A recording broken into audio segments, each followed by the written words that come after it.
All right.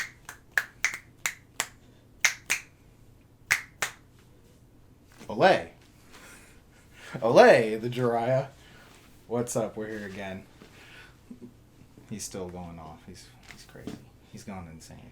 Look, everyone in the house is going insane. Look, I was already insane. I was insane before it was cool and fashionable. Alright, it's quarantine's y'all's problem. You're stuck in here with me. Jesus. You know the truth. Right. Oh my god. What even day is it? I know, right? So what's going on out there, everybody? How's it what, going? day 9,000 of the quarantine? But we're finally reopened. Over in Texas. 9,000. Oh, it got to day 9,001 and they decided to have to open it. Yep. And Makes sense. And we're in Texas and we're open again. Yeah. We're open. 25% open. Open. Hey, man, that's all you need.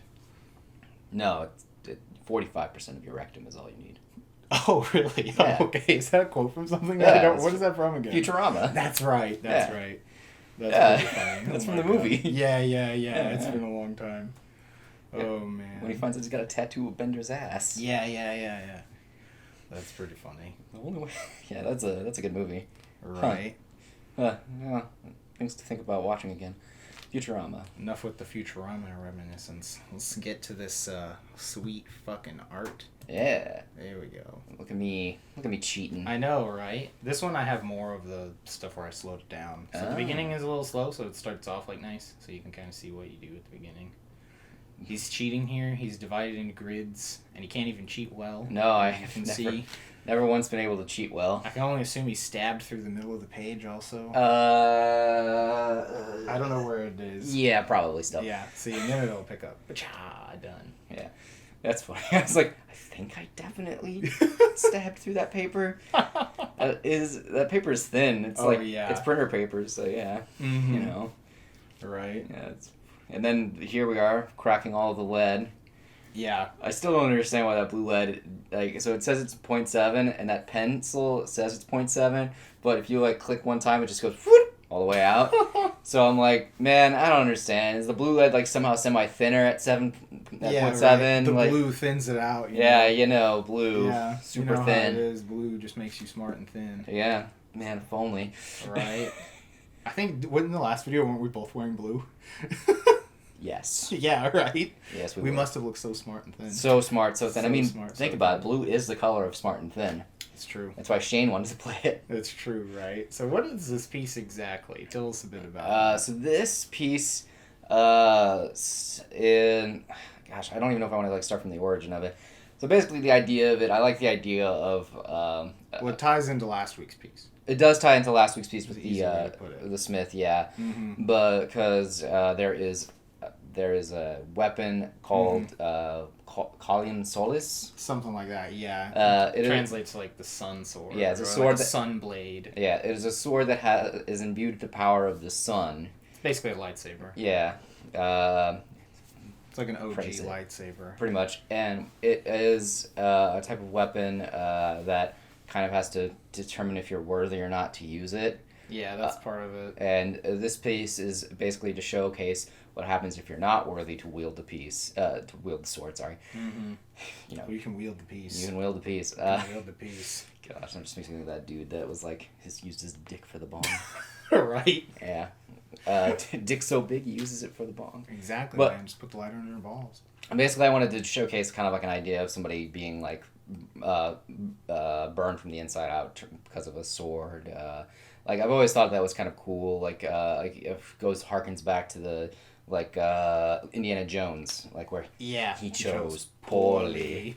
Yeah, some things like that. I've always thought fairy tales also too, where it's a character is trying to prove that they're worthy of some sort of thing or something, something, and the failings and stuff like that. Because those are always kind of cool, just in general. And again, with fantasy, you always want to go for that. Fuck yeah, this is cool. The rule of cool. Rule of cool. I had this design for quite a while. This is one of the first designs I actually had when I was thinking about doing this knight book. Was a knight being just destroyed by something, and I liked the idea of it having this kind of circle composition and then having a skull in it, so it kind of gave you the idea that this is definitely something. The way I see it is that it's that's the evil also or whatever. Yeah. The impurity being like burned away. Right. But if you have too much impurity, well, the rest of you is gone also. Exactly. So things like that, I feel like are kind of cool, like little additions and all that stuff.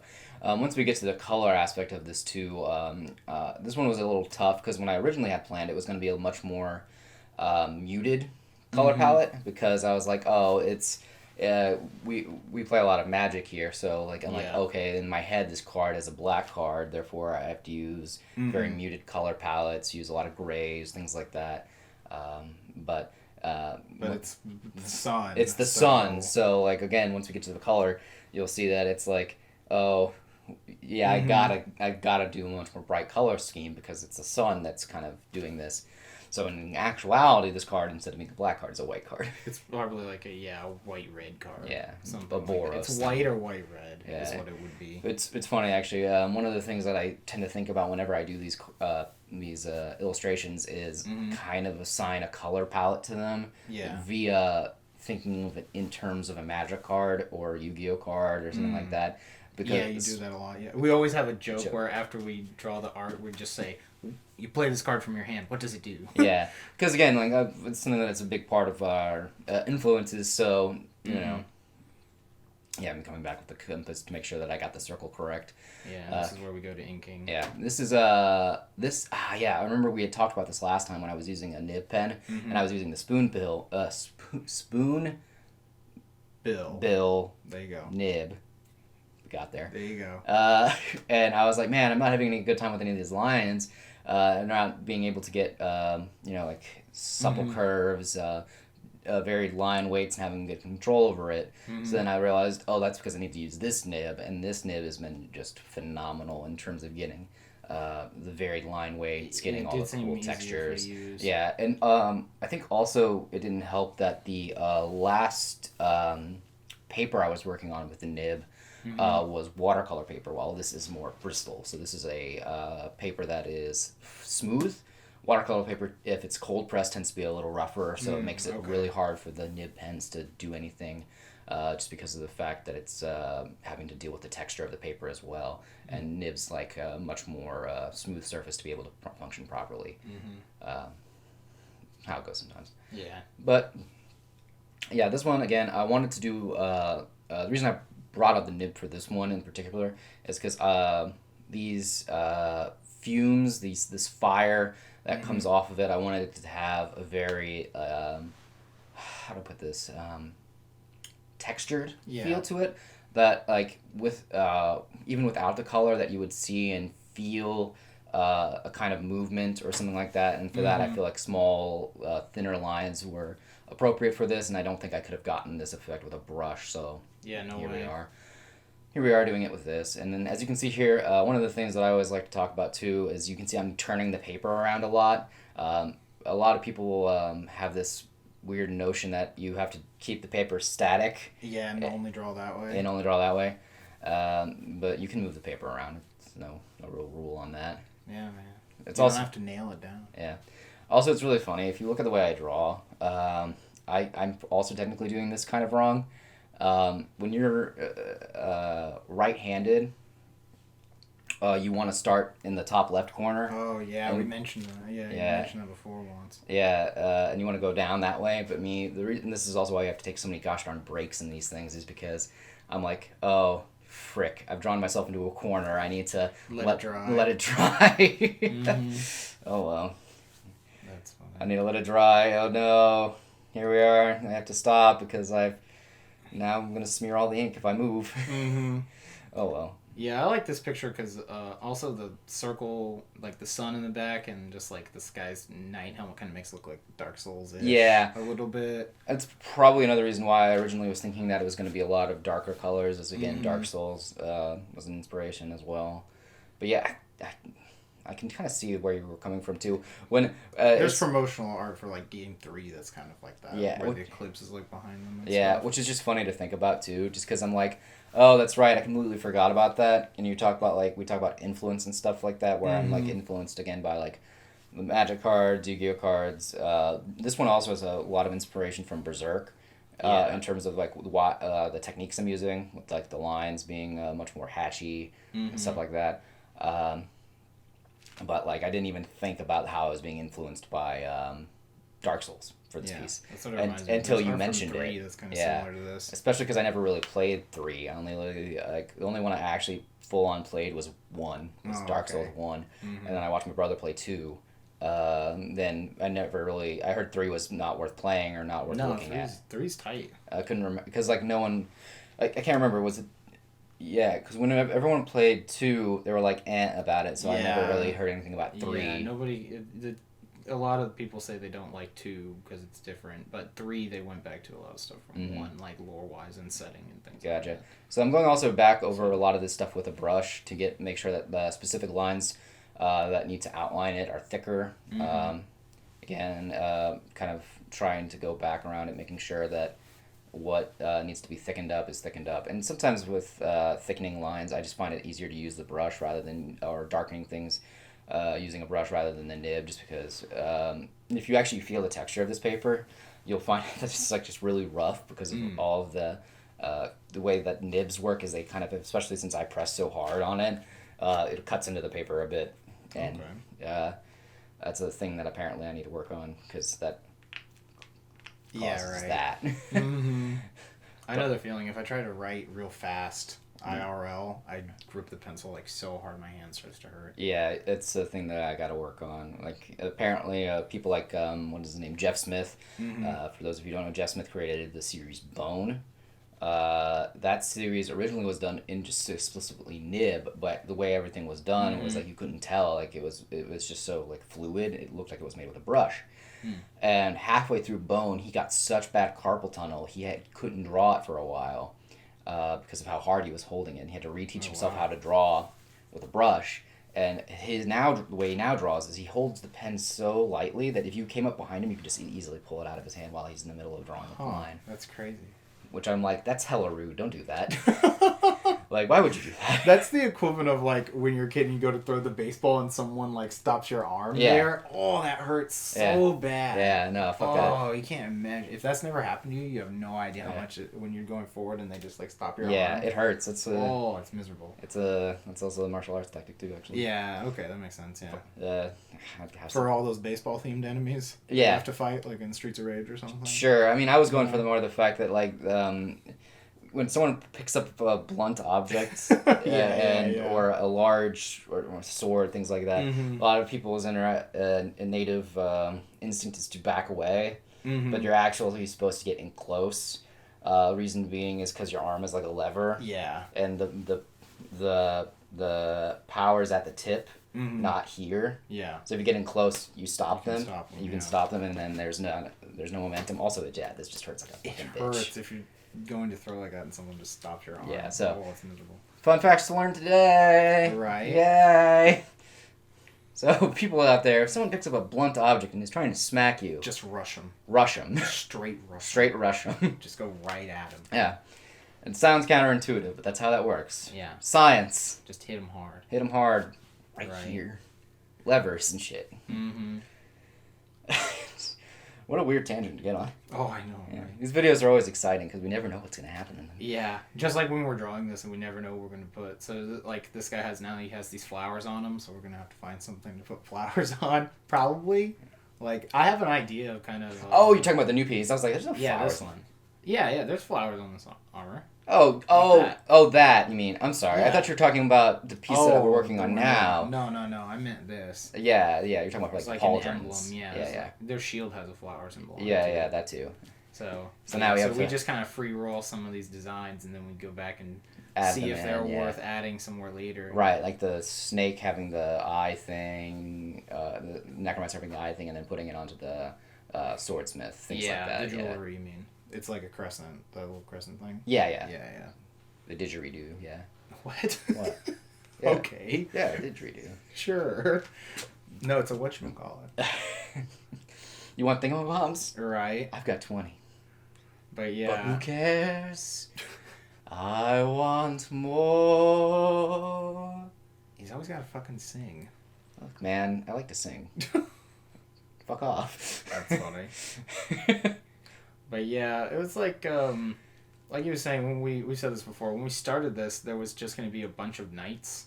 Yeah. And so we decided lore-wise we were just going to fit in an area where there's a whole bunch of knights kind of always fighting each other. Mm-hmm. And so some of these knights are kind of like this. Like, these guys are there to, fight and prove themselves. Like, this guy tries to use this legendary weapon, and, well, here we are. We were just a scrub. Turns out you weren't that great. Can't give Excalibur to a noob, bro. Can't do it. Can't do it. It's the shit like this starts happening. Yeah, exactly. Yeah, so there's these legendary weapons get passed around a lot. Yeah. And things like that. They have like a history. I was when we were writing up the Smith story, we were talking about that song, or I mentioned it in there. Yeah. That, like, when they make the weapon like chooses its form because it can see all of its history. So if it has like a goal in mind, like if this thing's goal is to destroy evil, to like purify. Yeah. Then like its power will become purify, its power. Yeah. So it's just like, you gotta watch the fuck out here, man. Yeah, can't have even them lewd thoughts, or else, right? You're just dead. Well, it's not like that. I imagine it's more like a good evil motives, because a lot of the people that fight in this area are mercenaries. Right, for sure. Like soldiers of fortune or stuff like that. Yeah, my big joke usually with that camera. My usually joke with that kind of stuff though is like, if it was like there was like a 4-panel coma thing at the very end. It'd be just like someone's like sees somebody, it's like, man, I'd really like to hold their hand. Ah, God! Yeah. Oh, God, it burns! Evaporated. Well, I mean, like, the little small burn, because it's a small and pure thought. Like, holding hands, lewd shit like that. That's funny. Oh, this is where you were getting that splattering effect. Yeah. First it happened by accident, and then you just leaned into it. Yeah. I was like, oh, that's right. If you don't, what's the word? If you don't hold the pen at the right angle, it does that. So the way nibs work is it's 2 small metal pieces that are like right next to each other, and there's a little reservoir underneath it, right behind it, where the little hole is. That's what holds your ink. So basically, when you push down, it opens it. Oh. It opens it so that the ink kind of goes and lets go.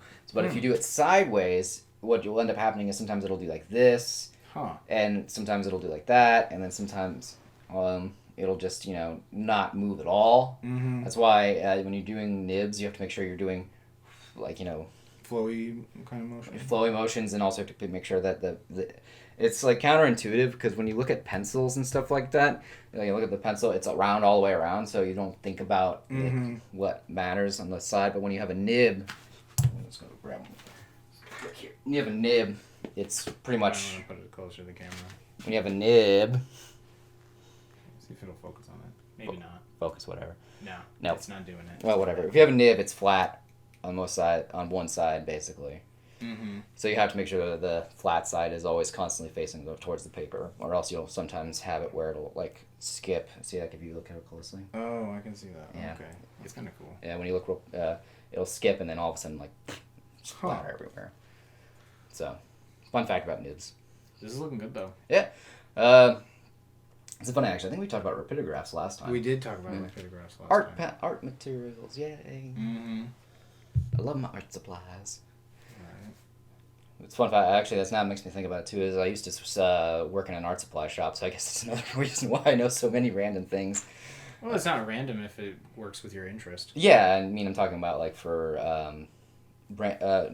factoid knowledge in regards to art supplies, so I can sell you on it. But that means it's not random, though. I mean, if it's part of your interest or something from your history, it's not actually random. It's random comparatively to what the people are watching this for. No. Anytime, people need to stop saying random or useless knowledge, because that is negative. You're coming from a negative position because you're thinking that it's not important in any way. Done. That's my tidbit for the video. Wow, look at this. We're imparting so much knowledge on the youth of America today. I'm just saying, that's true. You're downplaying it by saying it's random or useless. You don't want to come to a conversation like that. I guess, yeah. So, well, there you go. We also now have gotten some emotional advice in here as well. I like the pommel of this sword because it kind of looks like a fake devil fruit or something. Yeah, right? Yeah. Lets you know it's cursed. Yeah, exactly. Yeah, it doesn't actually like fit with the sun kind of theme, I think. It's like kind of, right? Well, so is it like 2 suns coming together? Yeah, it's right? 2 suns coming together is That's the what it is, the reference there. Mm-hmm. That'll come up again at some point, but... Yeah, the odd part in the middle is definitely much more like the sun. Yeah. Because the hilt was kind of supposed to look like mountains, too. Mm-hmm. So it's like when dawn is breaking. Yes. We'll get more into that in the later videos when we actually get to those parts of lore. Well, this is a part of lore, though. Yeah, but I feel like... What do you mean? I thought we had a thing with the... Do we not have a thing? What do you mean? Oh, with the two sons thing? I don't think we had a thing with two sons. I could have sworn we had a thing with two sons. No, I don't remember this. Well. All right. I guess... Behind the magic. Yeah, I was like, what? Black magic woman. Right? I was like, what is he talking about? Talking about stuff. I do like the shield, though. Stuff and things, man. All right. Yeah, this looks good. Yeah, and then there's the eye again. Mm-hmm. Oh, yeah. I didn't notice that was there. It's slightly different than the last one, though. Yeah. Because it only has 1 point. Yep. That's kind of cool. Yeah, there's that for a reason. Hmm. I like the idea of there being multiple facets of the same religion. Yeah, especially because symbolism changed up a lot. Because again, like different regions will see one thing and then change it up every once in a while. I mean, that's just like the real world anyway. Yeah. So the real world is just one big game of telephone. Pretty much. That's how culture works. Mm-hmm.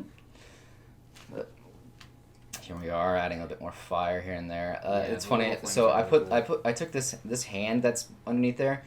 I put this off to the last minute because I realized that the position it was in wasn't interesting. Oh, that's right. Yeah. So I was like, okay, well I'll just wait and fix it in ink when I get a good idea of what I want it to be. Because I'm at a point where I'm like, I can't really stop. Yeah. Redraw it underneath or just redraw on top of it because I don't want to, like, the reason I'm doing ink over top of pencils nowadays is because I hate erasing, and then even when I erase there's still residue of the pencil underneath because again I press really hard when I draw, so it just never comes off. Yeah. And plus if you erase it you might lose some of the black from the ink. You might bend the paper. Yeah. I don't want to do that because, again, after all this inking and stuff like that, it's like, nah, I'm not doing that. Mm-hmm. Not a fan of having to start all over because of an eraser. Yeah, that would be miserable. Yeah, that would be absolutely awful. Yeah, and here we're going to start getting the sword details. Yes. Oh, man, it's all good, though. Now, if you notice here... yeah. Oopsie daisy. I have managed to, since it was at a weird angle, make it a weird angle. Yep. Straight lines, his number one enemy. My number one enemy. My version of Mr. Peanut. Right. Can't do it. Fucking straight lines. I'm telling you, man. You gotta just practice lines, man. You need 100 Lulus. I'm not doing Practice your curves. I'm not... No, look. 100 belts drawn. I don't want to do that. Then we'll find another thing for straight lines. I don't know what character has 1,000,000 straight lines. We'll find one, though. Yeah, I couldn't think of any. Missing no. You have to draw missing no by hand. No tools. No, I was thinking actually Hato's stand. Yeah, because that straw man stand. Yeah, that would work. What is that stand named? Oh, I forgot what it's named. It's like something... It has king in the name, though, right? Yeah, it does have king in it somewhere, because all the family ones have king. Yeah. So... Yeah. This eye kind of also reminds me of, like, the Lord of the Rings. Yeah. I mean, hey, all nerd stuff. Yeah. Everybody loves Lord of the Rings whenever they're doing, like medieval fantasy shit. Oh, definitely. Yeah. I'm a big fan of the Silmarillion. Mm-hmm. 'Cause I love reading books on lore. Right. I love reading the Bible. Yeah. What? I think, didn't we also discuss that this sword, like how it's doing this to him, you could like use that as a beam, I think? Yeah. Right? Yeah, you can focus like a beam through that. Mm-hmm. So that was kind of where we got this from. Yeah. This looks like a weapon that would be in like Final Fantasy X almost a little bit. I could see that. It's the little jaggedy parts on it. Made me think of some of the designs. Yeah, because it was also based off of... I think we were looking at what, Grand Blue? No, we were looking at Aztec. Aztecs. Oh, yeah, first we started... No, it was those Maui. Oh, yeah, no, Maui. It was Aztec, and then those... I think Maui's have a sword like that, too, from Sawfish. Yeah.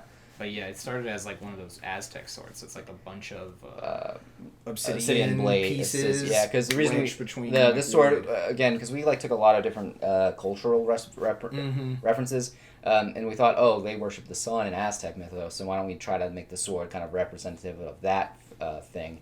Same, and even in Maui culture too, they do have a lot of sun worship. Like a lot of cultures have sun worship. Yeah, a lot of cultures have sun worship. Yeah. This one's pretty important generally. Yeah, now here's the finished ink. I think this is where that's right. The blade. Yes, this is another time where I started using the blade again because, again, since it's like super like messy, kind of like things are falling apart, sort of thing. You wanted to add that to there, and also wanted to have more color come through. Yeah. But not important. But yeah, back to the sword. So yeah, we looked at a lot of different cultures that had sun worship and what weapons they used, and kind of tried to incorporate it into this one. We also kind of wanted to. First, we were trying to get away from stuff that was generally seen a lot. Yeah. And then we couldn't really find a design that worked with that, so we kind of brought some of the teeth back. Yeah. For the sawtooth part on the front there, and then just went with a bit more of a normal design. Yeah, and then I think this is us talking about how it's not curved correctly. Yeah, probably. Yeah. This is where you're taking it apart too. It's probably gonna cut pretty soon. Yeah. I'm leaving it slow so you can like kind of see it and appreciate it. Me trying to get tape off. Oh, I know, it's hilarious. And I didn't move the light out of the shot, so it's perfect. Oh, of course. Despite having done it earlier in the video. Mm. Yeah, I know. It's great. Yep. It's one of those moments where I'm too into you watching it. Or too into you. Into me watching? Yeah, I'm too into you watching you watch this, when you see through someone's eyes, through strangers strangely, through a glass dumbly, that sort of stuff. Are you mirrors on mirrors on mirrors. You're into that Eric shit. Yeah, exactly. You didn't know that? All right. Dodecahedral woke. Of course. So this is the prepping of the paper, getting it all nice and wet. You always got to get it all nice and wet. That's just common courtesy. Yeah. You gotta lick it before we kick it. That's what it is, yeah. You gotta get it. I mean, before you stick it as well. Yeah. Get it soft and wet so we can kick it. Yeah, that's right. What band is that? I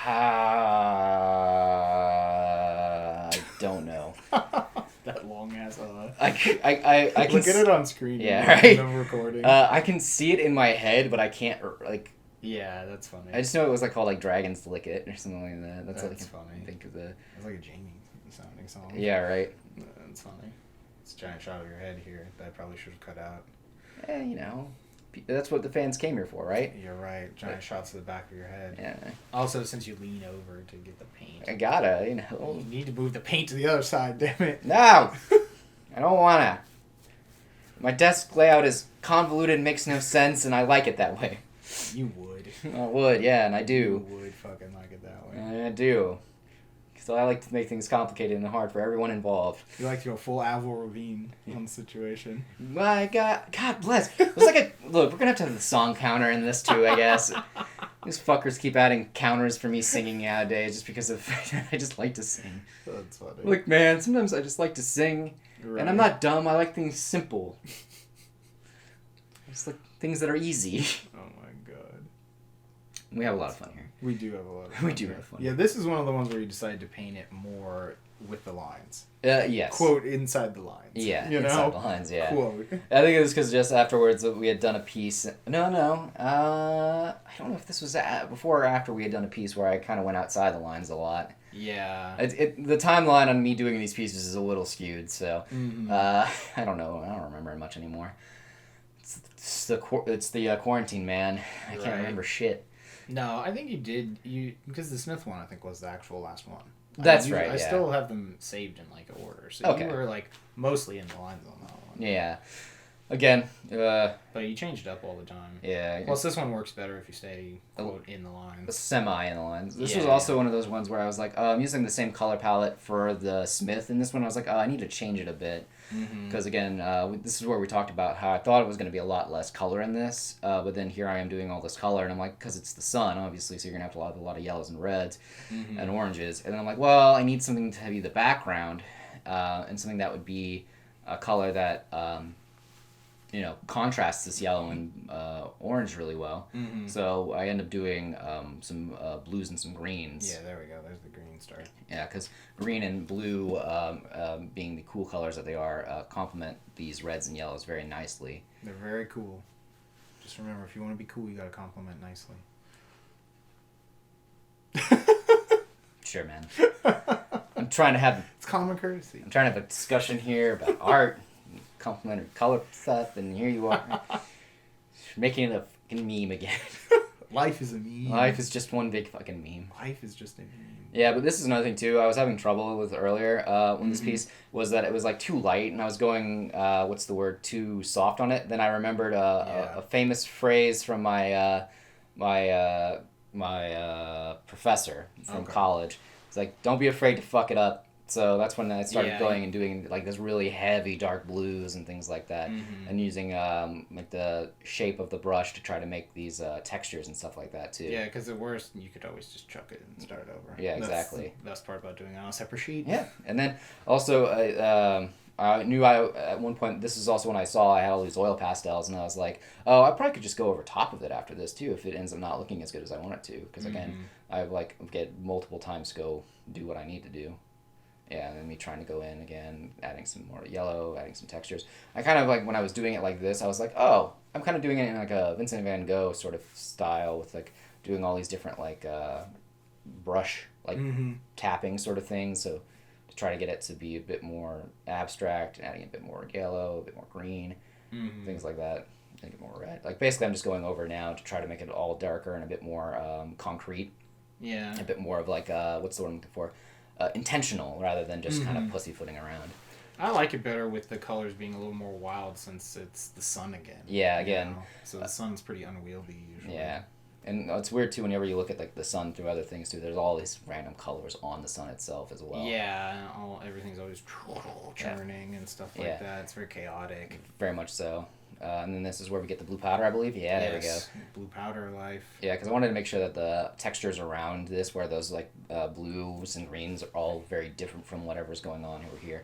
So after we cut away here and it's now dried off, I've gotten the salt off, and then I'm starting to go in with the pastel and adding in more color to make it a bit more vibrant using so lots of reds, pinks, things like that. Because I wanted the eye of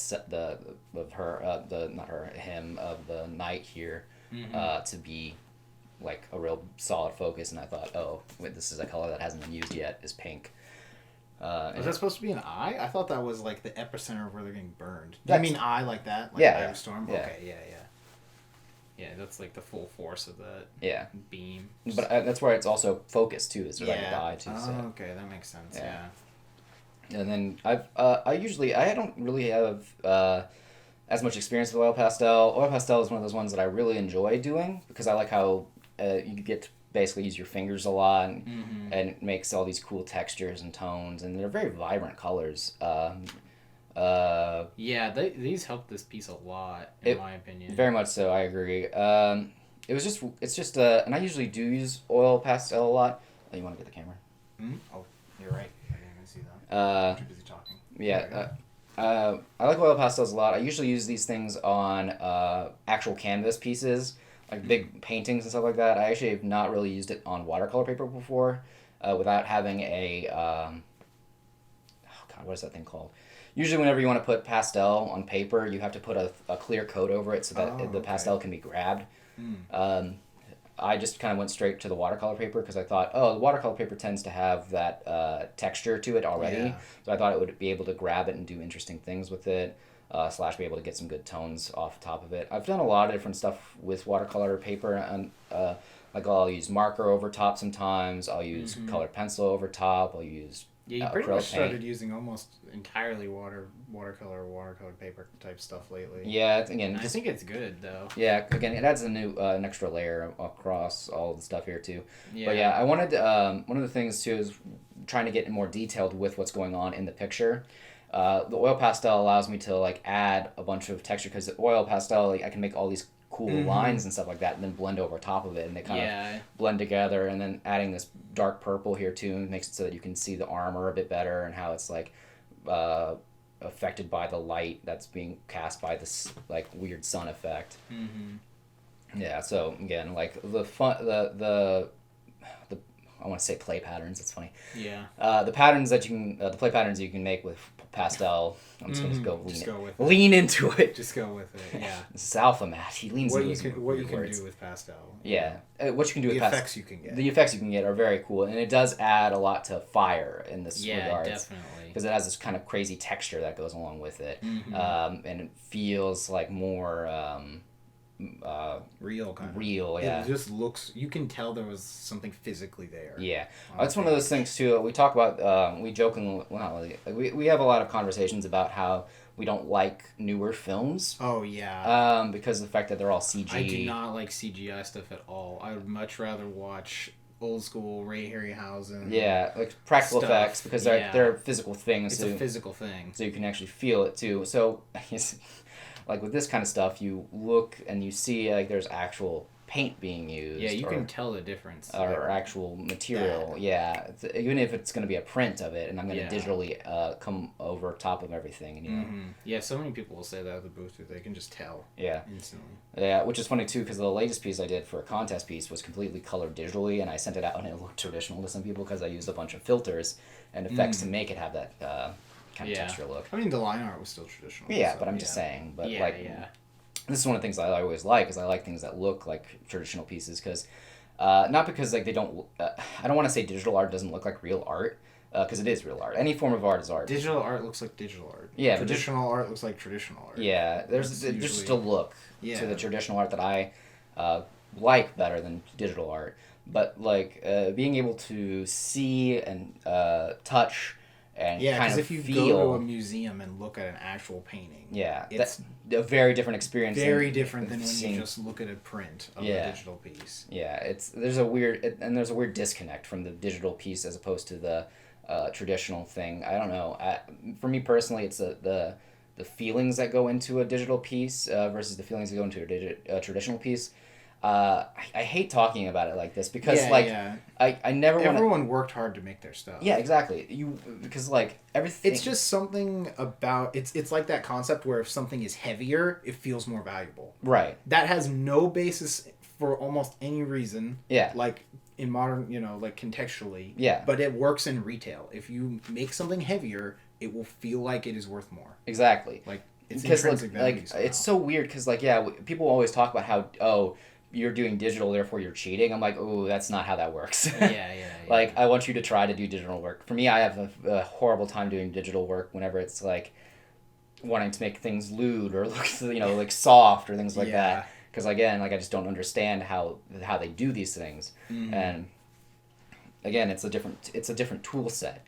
It's not like it's wrong or anything to want to do digital art. I'm just saying that my personal tastes lean in towards this look that we're working on right now. Mm-hmm. This type of traditional feeling to it, because I like the weight of a traditional piece over a digital piece. Yeah, exactly. And plus, like, digital pieces are weird to me too, because the only way you can get them physically is by printing them. Yeah. With a traditional piece, like, you're gonna get like you can buy this. You can buy this. Yeah, this is the original. You could own this thing in the video if you really wanted. But I'm talking more like along the sides of scaling. Oh yeah. Like, okay, so case in point, like you can make a really big digital image and then blow it up and then have it printed on a large billboard. Yeah. But that doesn't carry for some reason the same weight as seeing a Rothko.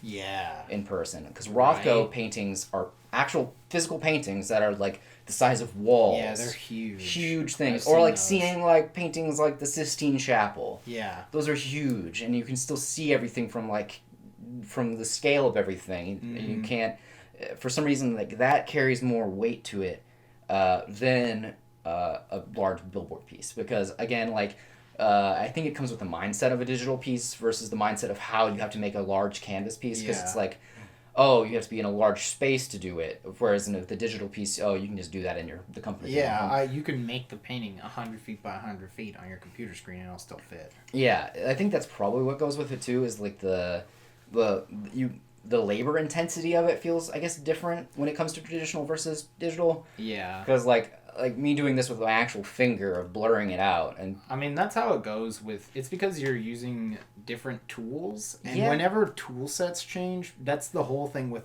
where it's like in my day we had to have flip phones uphill both ways, and now you have a smartphone, Yeah. So it just always seems like that because you put in the work on that other thing. Right. It's kind of like that. And it's funny because we're talking about digital too, because I had to digitally edit the sword. Yeah, to make sure it worked. Yeah, digital gives you a lot of good stuff. I think both of them working together is a really good way. Yeah, and I agree. I like the blending of both of them. That's just how I work in general. But it's just so interesting, like the weight that traditional medium and weight that digital medium carry. In every and sense it's personal to everyone. So. Yeah, it is. It's just such an interesting like topic of discussion. Yeah. Mm-hmm. Like what makes art is like part of the postmodern mindset. Yeah. Which like the whole philosophy. The whole philosophy of what makes art. And to be fair, I'm not a big postmodern fan of what comes from postmodern. You don't like the banana on the wall? Yeah, I don't like that. That's art, man. It's a banana on a wall. Yeah, see, like that kind of stuff is like where I'm like, okay, yeah, I can get why people don't like art anymore. It's the feeling of a banana stuck to a wall. It's me. I guess. It's soft and fleshy, and I'm trapped against this hard surface, taped down. Sure, man. Whatever. Yeah, this one was a bit simpler in terms of getting everything. Yeah, this one was really easy. The digital on this is really short. It's only a couple minutes. It's just basically the video's kind of almost done. Yeah, leveling you're it just up, warping it and making sure everything lines up, and then you go in and add some burn and some other things like that. And add a little bit of color over top of it just to make sure that everything kind of lines up pretty well.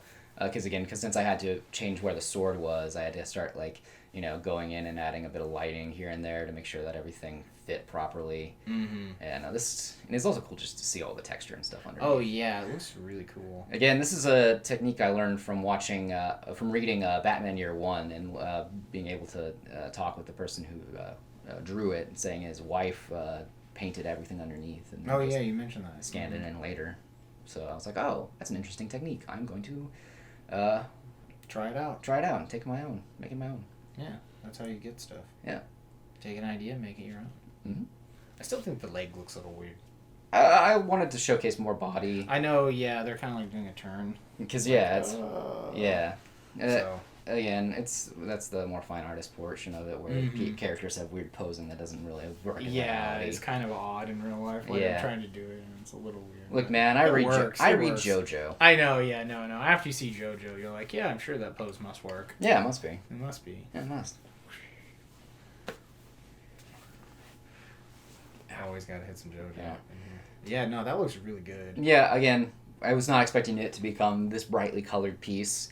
It was really funny because this piece was done closer to the middle of the quarantine. Yeah. Where I showed this off to my coworkers and they're like, "Ah, yes, I feel this piece." Yeah, right. Because they're asking, they've been asking, "What did you do this weekend?" I was like, "Oh, I finished this painting here," and they're like, "Ah, I can feel that." No, that's me right now. Yeah, that's me. That's me funny. In the quarantine, guys. Right. Oh no. Yeah. Yeah. But yeah, I think it turned out great. Yeah, Love it it. Came out well. I don't really have any comments on it. Other than, we kind of said everything that needed to be said by what is the feelings, the emotions, and all that stuff. Digital versus traditional. I kind of really like where this piece went. Yeah, it was a simple video. There's not too much crazy stuff going on in here. Yeah, Didn't use the coffee filter. What a wild. Left your homeboy out. Yeah. Also, I think this one was a bit simpler too, because again, I did it on a smaller piece of paper. Yeah. I'm noticing that the more complex ideas need more space. Yeah. The pros and the cons of using large paper versus small. Okay. I mean, because the what's her name, Hazel. The owl. The owl lady. Mm-hmm. She's on a large piece, but that picture is relatively simple. Yeah. But again, merits and challenges of working both small and large. I also noticed that whenever I want to use the nib, I end up working on a smaller piece of paper. Well, yeah, you get to cover less surface. Yeah. So either way. But yeah, I think there we are. Feel free to give us a follow. Yeah, like, comment, subscribe. Head to links in the description. Check us out on Instagram, Coffee, Patreon. I think we'll have some links in the video up there. No, actually, we don't have enough subscribers to put links in the video. Oh, to do that, we need more subscribers. Subscribe. I'm pretty sure it's something like that if I remember right. To actually physically link to somewhere else in your video. Also, if they click ads, doesn't that make us money or something like that? I don't even know if we have ads on these videos. I think you have to get to a certain thing to get ads too. YouTube. The internet. I heard YouTube doesn't want to pay anyone anymore anyway. That's fair. I mean, I don't want to pay anyone anyway. Yeah, I don't even want them to pay us. I want whoever's watching to pay us because they're much cooler. Yeah. You watching this video, you're cooler than YouTube. Right. To set a bar that's really low, you're cooler than YouTube. Right. Because fuck YouTube. Hey, YouTube. But YouTube, if you're out there, fuck you and give us money. Sponsor us. Yeah, right. That's funny. I think we still got some cons that aren't canceled yet, too. So you might catch us at Delta H Con. No, we might actually be at Anime CTX is the next one. That's in June. Okay. So you're definitely gonna, if you're gonna in the Texas area, local to Austin, we're gonna be at Anime CTX. That'll be our first con to be going to after this pandemic. We'll be there. I don't know if you'll be there. We'll see how this goes, because again... Yeah, I feel like the cons right after this are either going to be amazing, because everyone wants to go and spend their money, or abysmal, because no one wants to go or has no money. Well, they might have money because, Yeah, but you know what I mean, though. So they're going to be very contrasting. I doubt anyone's going to be like, it was a normal con. Yeah. It won't be that. Yeah, we'll see what the new norm is for conventions come June. It's in the middle of June, so maybe we'll also feeling the effects of what happened after loosening the restrictions, if that is a thing that might come up. Yeah. Again, we have a whole month and a half before then. Either way, this piece will be there. This piece will be there. We do have this printed and ready to go. It's also available online or on our store. We'll have a link in the description. You can actually head on over to that store there. And if you can't go to the cons, you can always support us by buying our art off the website. Yep. We also do have a Patreon. Just $1 a month. You get early access to everything. So, and if you are watching this through Patreon, we appreciate you. Thanks. All right. I think, Patreon. We also have... There's various other ways. It's all linked in the bottom. Yep. Just so down in there. Right. Leave a comment, too. See how you like this piece. What your interests are. If there's anything that we talked about here that struck a chord with you, feel free to comment below. Let us know what you feel, and then we can, always talk to you via in the comments as well. Yeah, it's good to start a discussion. Yeah. That's what these things are. Art is about a discussion, basically. So pretty much. All right. We'll catch you on the next one. See ya. Catch that stare.